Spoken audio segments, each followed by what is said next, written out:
Just like everyone else, we all have our own personal and financial goals. Some people may want to retire early, others may want to continue working at a job that they like for as long as they can, and some may even want to have their own business. So it all just depends from person to person. And because of these different goals, some people need to have different net worths. So I thought it'd be interesting to talk about my personal financial goals and my current net worth. So with that, let's get started.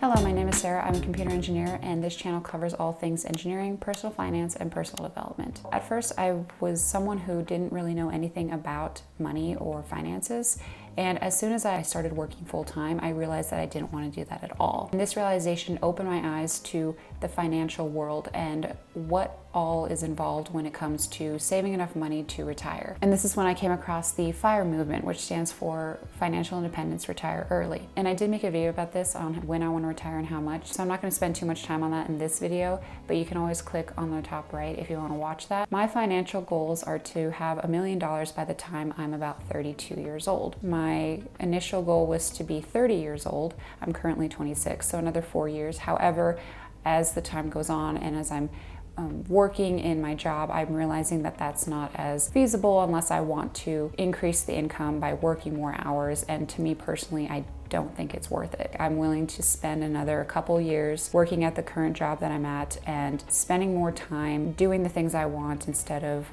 working 2 jobs or working 60, 70 hours a week just to increase my income and hit the $1 million 2 years earlier. So that's my financial goal right now. So now I'm going to go over my net worth. I'm going to first start off with my assets, and then I'm going to go into any sort of debts or liabilities that I have. So the very first thing is my bank account. So in my checking account, I have $3,110.38. And now for my Fidelity account, which contains all my tax advantage accounts, as well as my 401k and brokerage account. My brokerage account is $140,302. My Roth IRA is $58,743.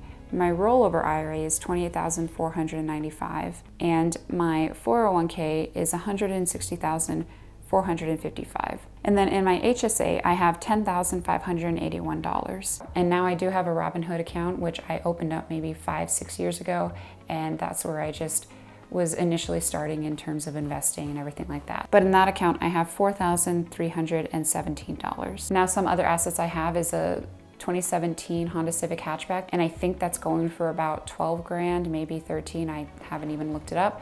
And it's fully paid off, so I don't have any loans or debt on that. And I don't have any student loans. I don't have any credit card loans. The only thing I have is a current balance of $232 on my Discover account, but I pay that off every month. So when it comes to actual loans and interests, I don't have any. I just have the credit card balance that I, again, pay off every month and don't accrue any interest. So in grand total, my net worth is $406,984. That's it. There's nothing else to it.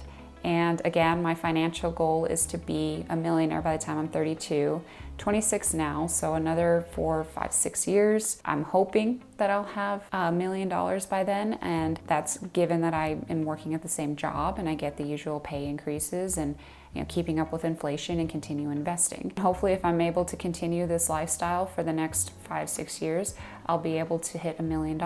And if that happens, that would be great, and I would love it, and I would probably, quit my job as soon as possible, because my overall plan is to live off of 4% of that, given the 4% rule, and theoretically be able to continue living off of that for the rest of my life.